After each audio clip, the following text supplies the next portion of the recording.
Thank you, Mr. Price, Mr. O'Farrell, for that wonderful recognition. Congratulations. Madam Clerk, let's move on to item 5.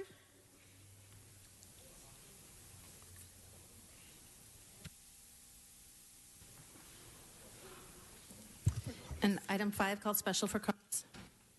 Mr. Walsh, item 5, sir.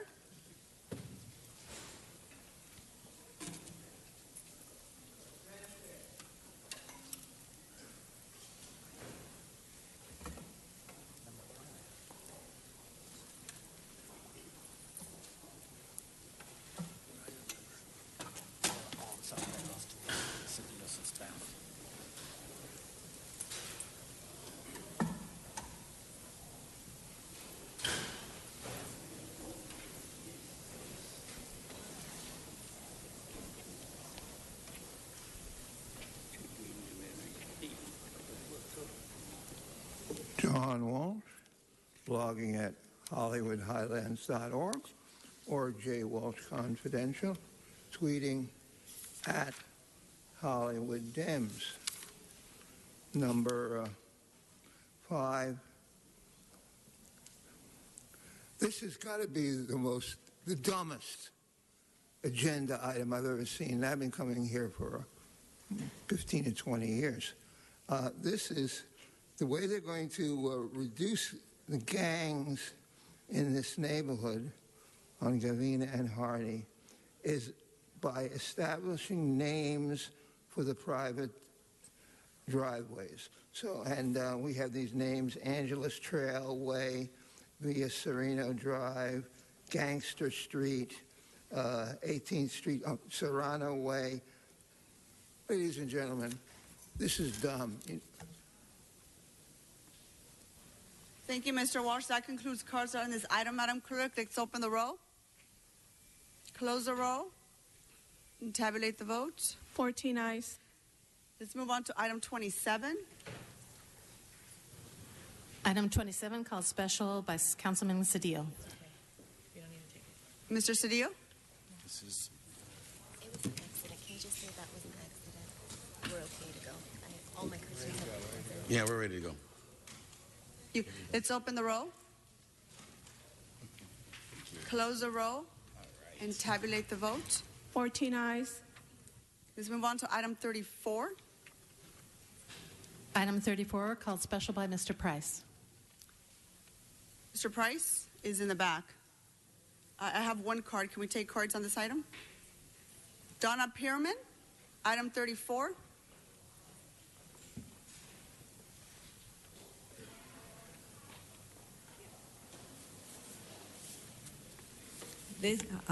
This is again to tell you that we need to have the right to bear arms because it shows that we are again, people can get murdered. So, and by the way, $75,000, nobody's snitches get stitches. They won't put it in for the death, they'll get killed, and $75,000 is not worthwhile getting killed.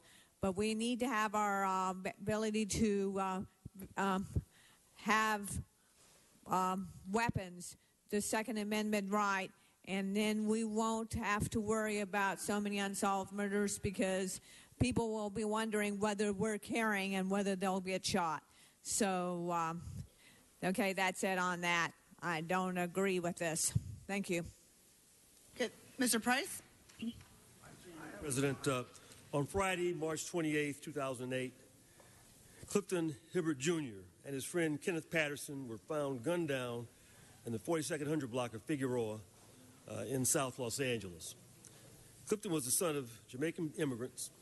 He was a hard worker who never had been involved in gangs.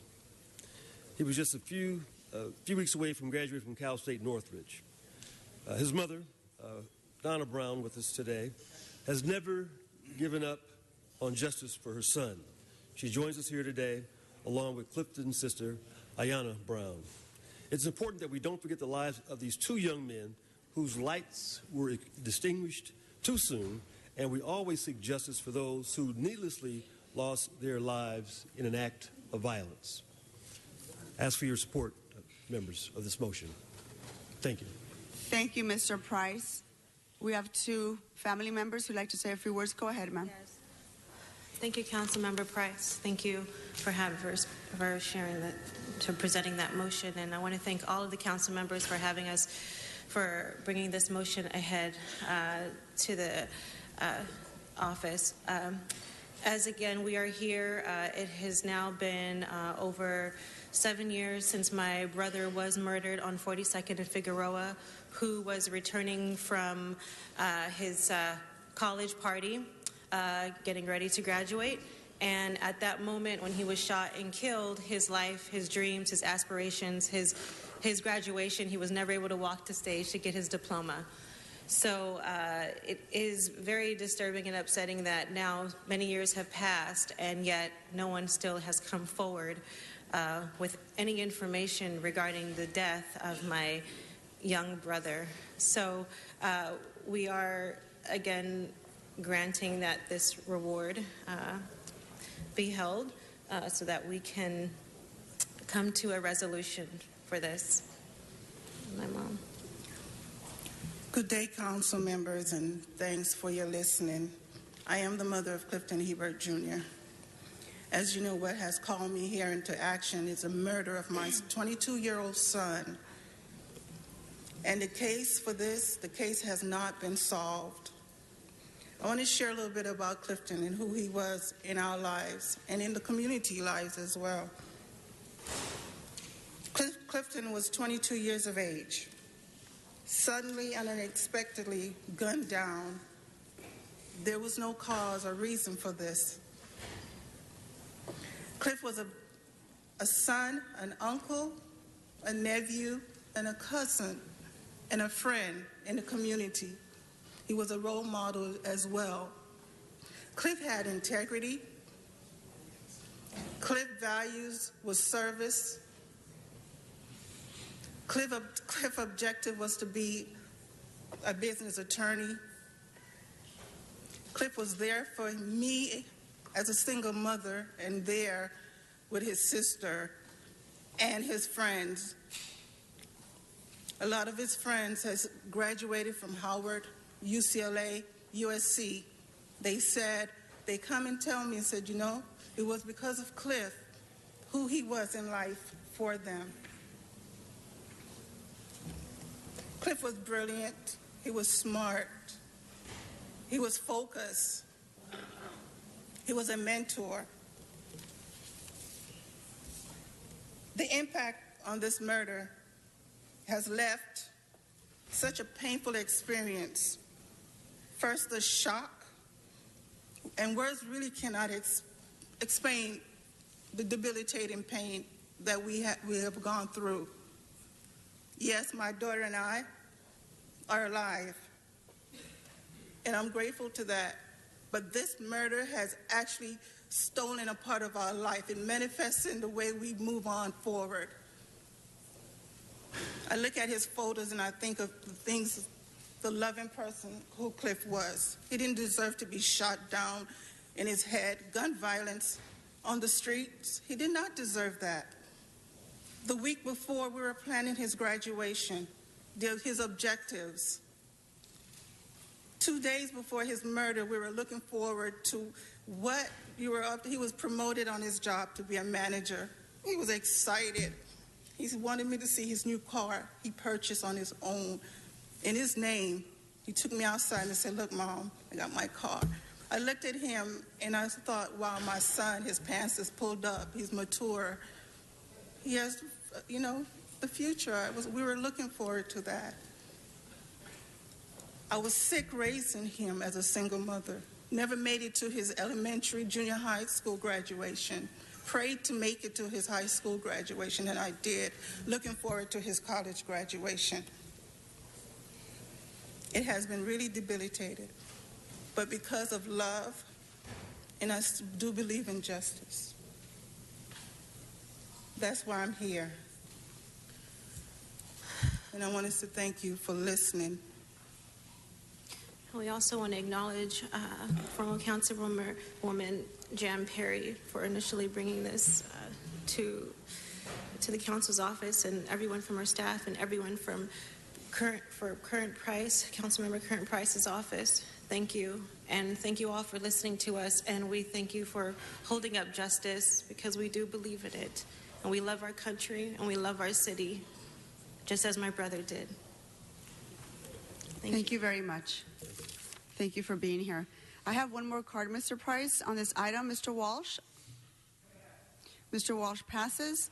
Members, this item's before us now. Madam Clerk, can you open the roll? Close the roll and tabulate the vote. 14 eyes. Item passes.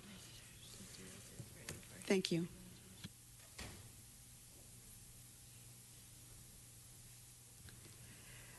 Mr. Cedillo, we can move on to your presentation now.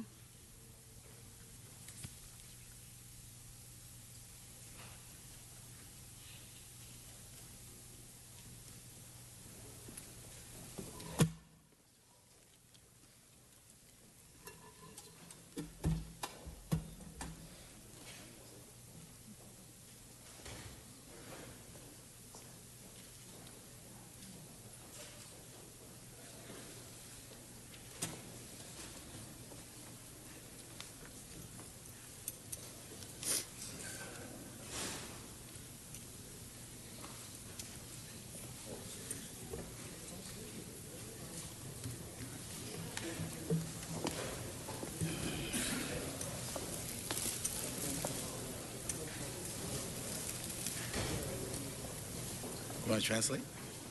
You going to translate for them? Does he understand English? I don't know.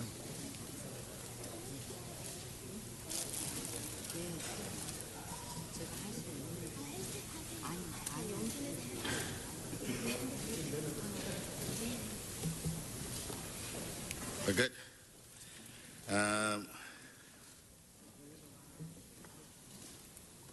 Madam President, let me welcome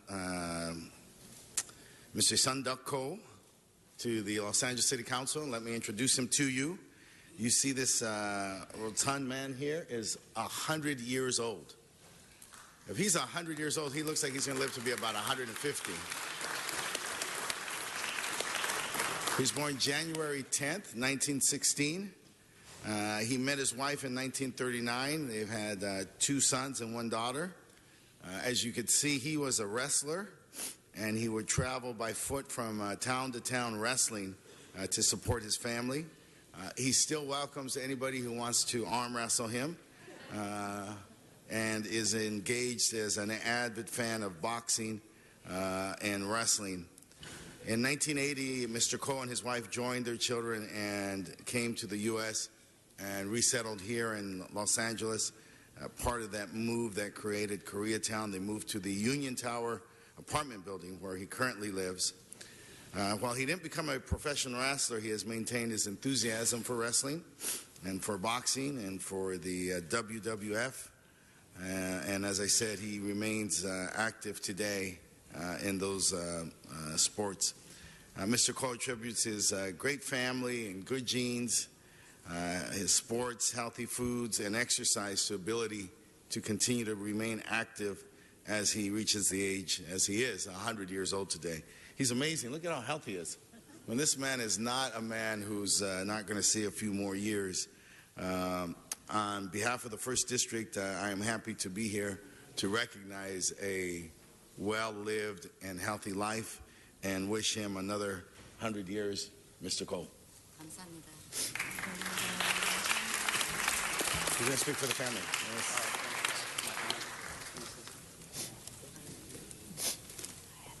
Okay. Sure. City Council 감사합니다. Thank you so much. And, 저희 아버지를 이렇게 건강하게 해주신 거는 여기 로스앤젤레스 시리 덕분인 줄로 알고 있습니다. 저희 아버지가 지금도 운동을 참 잘하고 계세요. 그리고 음식도 가리지 않고 잘 드시고 계시거든요. 다 감사한 거는 이렇게 불러주시고 저희 아버지를 위해서 불러주신 거 정말 감사드립니다. 예, 앞으로도 제가 열심히 아버지 건강하게 하겠습니다. Okay.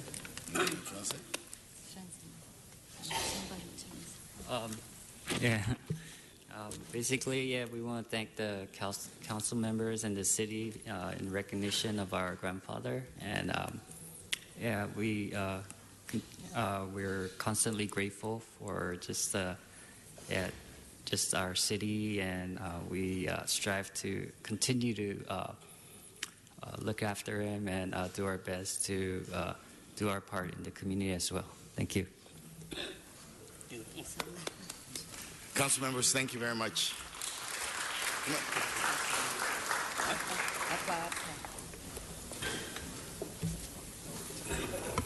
Councilman Cedillo? Mr. Rue? I just wanted to rise to join in the celebration for Mr. Coe. Actually, Jay Coe, his grandson, is a friend of mine, and we went to UCLA together. We're classmates and also served on the Alumni Association. 고 할아버지 생일 축하하십니다. 그리고 건강하게 100년 더 살으세요. And Jay, thank you for coming and accompanying your grandfather. I only wish your parents were here also to see this day. Thank you. Thank you, Mr. Rue.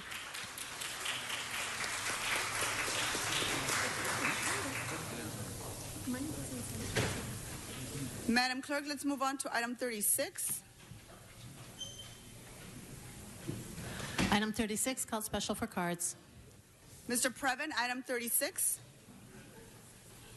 Is Mr. Previn in the room? Mr. Previn is not in the room. That concludes cards for this item. Madam Clerk, let's open the roll. Close the roll. And tabulate the vote. 14 ayes. Mr. O'Farrell, you have a special introduction, sir? Thank you, Madam Chair.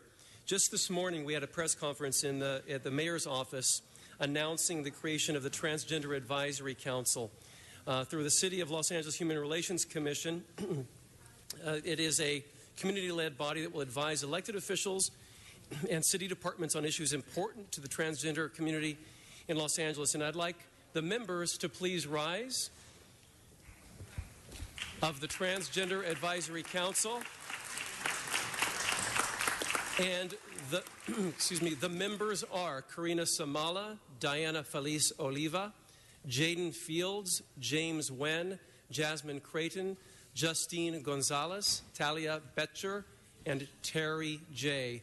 Courageous men and women who are putting out front and elevating the cause of the transgender community so that we can spread enlightenment, understanding, and the embracing of diversity across this great city and across this great nation. Thank you so much. I look very forward to working with all of you. Thank you.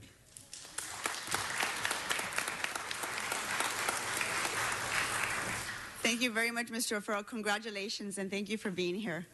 Madam Clerk, let's move on to item 36. 37, I'm sorry. Item 37, called special for cards. Patricia McAllister on item 37.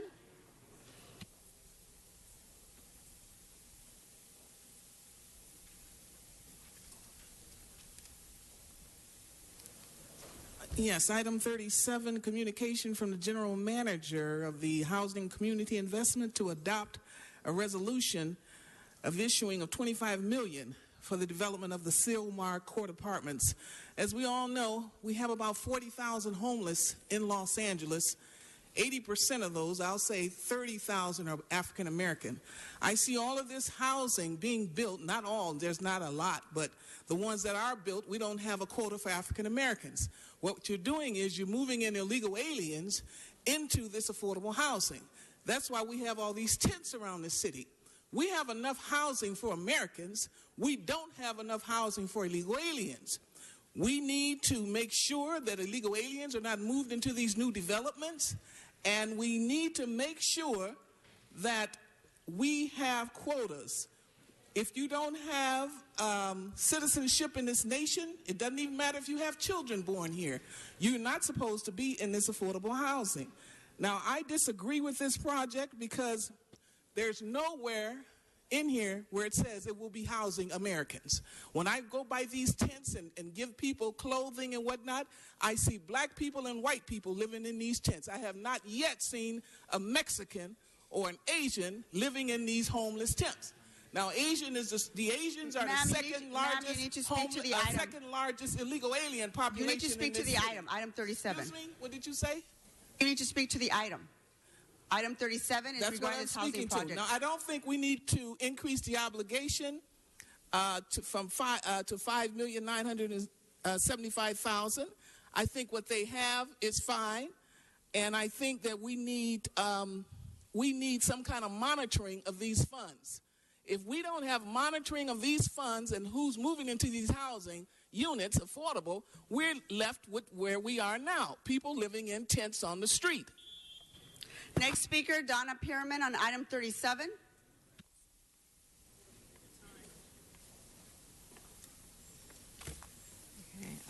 Okay, 10:50. Okay, I completely agree with her. This last speaker that came up, we need to have affordable housing done for the American citizens and for our veterans who are still, they can't even get on their disability because they don't have a home. So they don't have an address so they can get their mail. And yes, we do need to have it for the American blacks. We need to have it for the white people. And Donna, you need to speak to the item. The item is $250,000 for affordable housing, and I believe that most of that in that area is probably not even affordable housing. You have a certain amount, a small amount of money that's used for affordable housing, and the huge amount of the area is with huge rents with only like 5% that ends up being affordable. So this is just a waste of time, and I thoroughly disagree with it. 1 minute. There are no more cards on this item, Madam Clerk. I'd like to move to adopt the CAO's report that has been circulated. Now let's open the roll, close the roll, and tabulate the votes. 14 ayes. Can we send this item forthwith? Let's move on to item 30. 30 called special for cards. Mr. Walsh, item 30.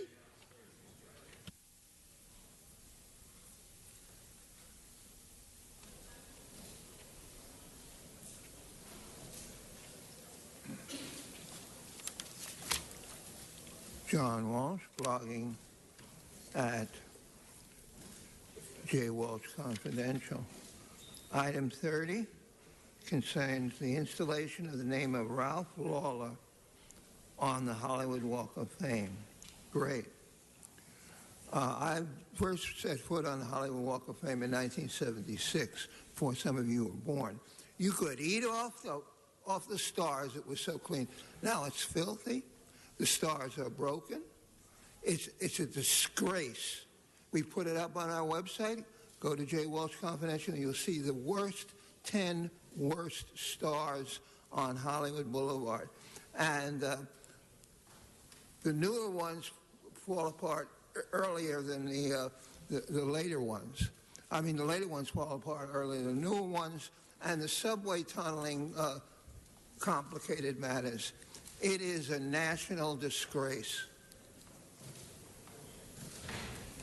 Okay, that concludes cards on this item. Madam Clerk, open the roll, close the roll, and tabulate the vote. 14 ayes. Let's move on to item 33. Item 33 called special for cards. Doug Haynes, item 33. Is there a Doug Haynes here?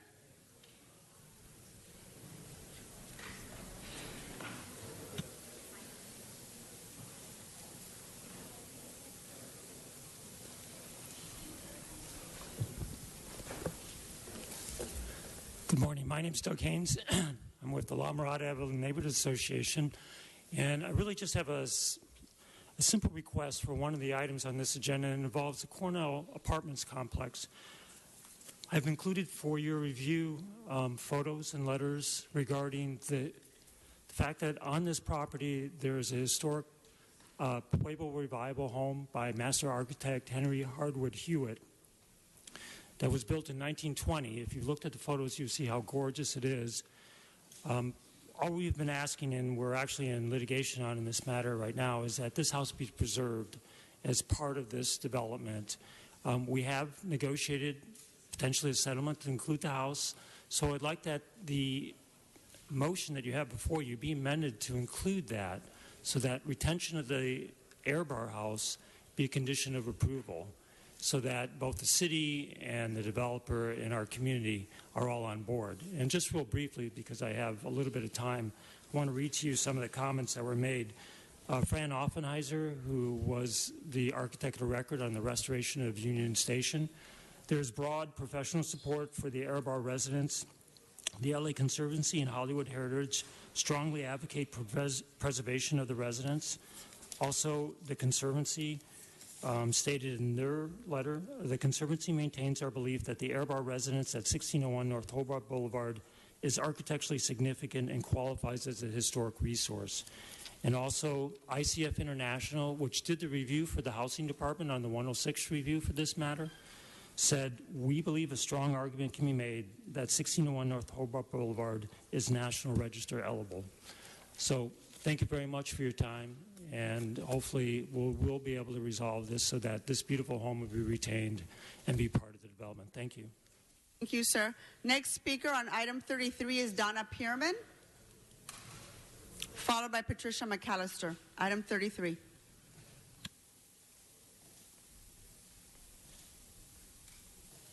It's strange that we have CRA money over here, excess CRA money now suddenly going for loans. That seems to be a very strange thing. And it doesn't say exactly what these loans at what interest rate these places are having to pay to go along with this loan, how long the loan goes for, and whether this is the best place to use loans on huge developments for more for pretend affordable housing. So I don't like anything that I think with the CRA, they stole the money from us, and now all of a sudden you're giving these loans to these big, huge, ugly developments for pretend affordable housing. So I'm not for it. Thank you very much. Next speaker is Patricia McAllister on item 33.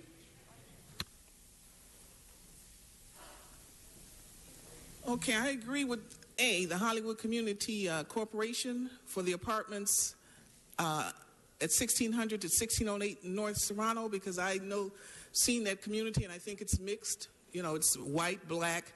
I don't see a lot of illegals over there, but I'm against, letter C, SROs. We know they're African Americans down there. That's Skid Row.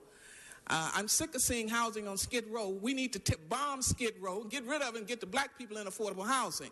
Now, B, the Hollywood Community Housing Corporation, that's a legal alien area. South Central, they have killed the blacks over there, and they have that community. Now, B that's illegal alien. That's 3501 and 3509 South Central. That is where illegal aliens are housed. We need to stop building houses in illegal alien predominant communities, because blacks and others are not going to move in there. There's too much violence. The Latinos will shoot them up and kill them and everything else. So we don't need this. I don't see anywhere, every time I come here, I see nothing that says South Central. That's where a lot of blacks are. Why aren't we building affordable housing in South Central? You're building it in these illegal alien communities, and that should be illegal. When Donald Trump gets in office, as president, this should end.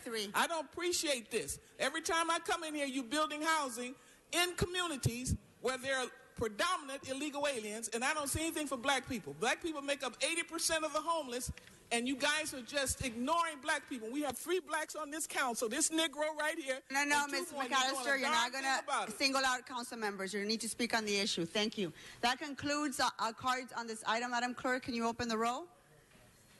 Close the roll and tabulate the vote. 14 ayes. Forthwith for Mr. Cedillo on item 33. Let's move on to item 29.